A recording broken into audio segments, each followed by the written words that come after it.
Hi friends, Hindi decoded channel में आप सभी का स्वागत है। दोस्तों, अपने पिछले अध्याय में हमने रामधारी सिंह दिनकर जी की हिमालय कविता के काव्यांशों के व्याख्या पर चर्चा की थी। आज के अध्याय में हम आगे के बचे हुए काव्यांशों की व्याख्या के विषय में जानेंगे।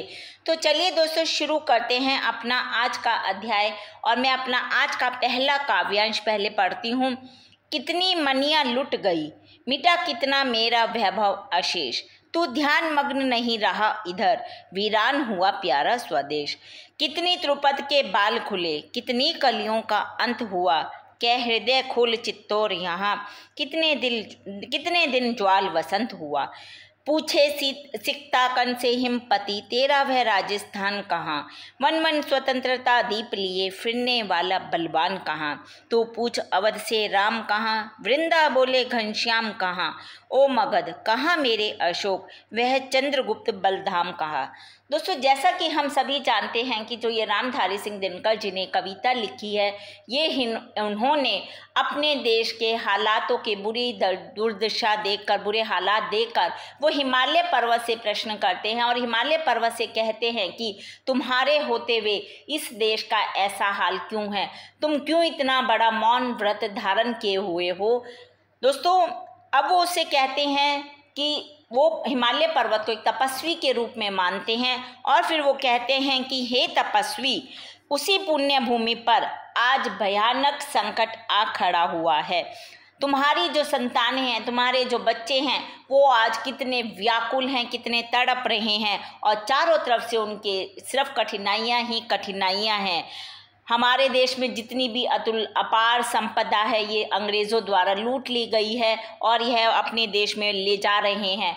भारत का वैभव ऐसा था जो कभी समाप्त होने वाला नहीं था, लेकिन इसे बुरी तरह से लूट लिया गया। और तुम इन सभी बातों से बिल्कुल बेखबर होकर ना जाने किन ख्यालों में गुम हो गए हो और इस तरह से धीरे धीरे हमारा प्यारा देश वीरान हो रहा है। और वो कहते हैं कि मैं तुम्हें कितनी समस्याएं बताऊं, कितनी ही स्त्रियों के साथ अत्याचार हो रहा है। उनका कहना है कि महाभारत में तो सिर्फ एक द्रौपदी के बाल खुले थे, लेकिन आज ऐसी ना जाने कितनी घटनाएं हो रही हैं। चारों तरफ बच्चों और बच्चों पर ही अत्याचार हो रहा है। कितने बच्चों को समय से पहले मौत की बलिवेदी पे चढ़ा दिया जाता है। फिर वो पूछते हैं कि चित्तौड़ से पूछ लो कि उसके जौहर की घटनाएं अब हर जगह घटित हो रही हैं, हर जगह ऐसी घटनाएं हो रही हैं। आगे वे कहते हैं, हे हिमपति, मेरी बातों पर यदि तुम्हें विश्वास नहीं हो रहा तो तुम बालू के कणों से बनी उस विराट भूमि से पूछो, यानी कि राजस्थान का गौरव, जो जहाँ सिर्फ चारों तरफ रेत है, उस राजस्थान का जो गौरव है वो अब कहाँ चला गया, किस हालत में है वो राजस्थान। उसी राजस्थान के उदयपुर में महाराणा प्रताप जैसे वीर पैदा हुए थे, जिन्होंने अपना जीवन जंगल में बिताना मंजूर किया, लेकिन अपनी स्वतंत्रता की दीपक उन्होंने बुझने नहीं दिया। अब उनसे आप पूछो कि वो बलवान है कहाँ, और तुम बाकी भी जगहों से सबका हालचाल पूछ सकते हो। कवि कहते हैं, कहीं कोई फर्क नहीं मिलेगा, चारों तरफ देश में त्राही त्राही है। तुम अयोध्या से पूछो कि तुम्हारे राम कहाँ चले गए। वो कहते हैं कि तुम वृंदावन से पूछो कि कृष्ण कहाँ चले गए। हे मगध, मेरे प्रियदर्शी अशोक और महान सम्राट चंद्रगुप्त कहाँ चले गए। वो कहते हैं कि क्या आज इस समय इस गौरवशाली अतीत की कोई निशानी मौजूद दिखाई देती है? नहीं, ऐसा नहीं है, बल्कि आज तो चारों तरफ सिर्फ और सिर्फ हताशा दिखाई देती है। चलिए दोस्तों, अगला गद्यांश पढ़ते हैं। पैरों पर ही है पड़ी हुई मिथिला भिखारिनी सुकुमारी, तू पूछ कहाँ इसने खोई अपनी अनंत निधियाँ सारी। रे कपिल वस्तु कह बुद्धदेव के वे मंगल उपदेश कहाँ, तिब्बत ईरान जापान चीन वैशाली के भग्नावशेष से पूछ लिच्छवी शान कहाँ। ओरी उदास गंडकी बता विद्यापति कवि के गान कहाँ। तू तरुण देश से पूछ अरे गूंजा कैसे यह ध्वंस राग, अम्बुधि अंतरस्थल बीच छिपी है सुलग रही कौन आग। दोस्तों, वो उससे कहते हैं कि जो हमारे देश की, जो देश में खजाना है वो कहाँ चला गया। मिथिला देश की हालत देखो, जगह जगह देश की जो शान थी वो कहाँ चली गई है। और तो और जो नदी बहती थी एक, उस नदी का क्या हुआ? तो जानते हैं व्याख्या में कवि क्या कह रहे हैं कि वो कहते हैं पर्वत से कि तुम्हारे पैरों के पास मिथिला की भूमि है, और वो जो मिथिला की भूमि है वो आज एक सुकुमारिनी, उसको वो एक सुकुमारिनी की संज्ञा देख के कहते हैं कि ये एकदम भिखारिनी की तरह लग रही है, इतना ये ध्वंस हो चुकी है, इसका हाल चाल पूछो कि इसने अपना खजाना कहाँ खो दिया। जवाब तो सबका यही है कि इस दरिद्रता का कारण अंग्रेज़ों का साम्राज्य, यानी कि हमारा देश आज़ाद नहीं है। पूरे भारत में हिंसा और दमन सिर्फ दिखाई देता है। हे कपिल वस्तु, तुम ही बताओ कि गौतम बुद्ध के जो मंगलमय उपदेश थे वो कहाँ चले गए? एक समय था कि जो बुद्ध के उपदेश तिब्बत, ईरान, जापान, चीन इत्यादि देशों तक प्रसारित हो गए थे, वो उपदेश अब भारत में भी सुनाई नहीं दे रहे हैं। भारत में ही इनकी कमी हो गई है। चारों तरफ अशांति का साम्राज्य फैला हुआ है। उनका कहना है कि एक जमाना था कि वैशाली में लिच्छवियों का लोकतांत्रिक गणराज्य था। दोस्तों, मगर कवि कहते हैं कि जो भी गणराज्य था वो सब जगह अब धूल धूसरित हो गया, वो खत्म सा हो गया है। अब तो हमारा पुराना साहित्य भी हमें देखने सुनने को नहीं मिलता है। और जिस गंडकी नदी दोस्तों मिथिला में बहने वाली एक नदी का नाम है, जिसके किनारे विद्यापति के गीतों की धूम मची रहती थी, वहाँ आज सिर्फ उदासी छाई हुई है। चारों तरफ सिर्फ हताशा, उदासी, निराशा देखने को मिलती है। और वो आगे कहते हैं कि यह ठीक है कि तुम तक यह बातें अभी नहीं पहुँची और यह देश तरुणाई की अंगड़ाई ले रहा है। इस प्राचीन देश के भीतर से एक नई चेतना जन्म ले रही है। दोस्तों, आगे कवि कहते हैं कि इस देश में इस देश के लोग अपनी आज़ादी के लिए जाग रहे हैं, तो तुम इस देश के लोगों से संवाद स्थापित करो, इनकी बातें सुनो कि ये तुमसे क्या चाहते हैं। नई चेतना से युक्त इस देश से पूछो कि जो ये विनाश की कैसी ध्वनि चारों तरफ सुनाई पड़ रही है। उनका कहना है कि ऐसा लगता है कि समुद्र के भीतर अम्बुदी अंदर स्थल, यानी कि समुद्र के भीतर कोई आग लग रही है और लगता है कि पूरा देश अंदर ही अंदर कोई क्रांति की तैयारी कर रहा है। दोस्तों, कवि देश के हालात देखकर इतने ज़्यादा दुखी हैं कि वो अब हिमालय पर्वत को कहते हैं कि तुम हमारे देश के नौजवानों को जगाने का कार्य करो। आखिरी काव्यांश पढ़ते हैं। प्राची के प्रांगण बीच देख, जल रहा स्वर्ण युग अग्नि ज्वाल, तू सिंहनाद कर जाग तपी, मेरे नगपति मेरे विशाल। रे रोक युधिष्ठिर को यहाँ, जाने दे उनको स्वर्ग धीर, पर फिरा हमें गंडीय गदा, लौटा दे अर्जुन भीमवीर।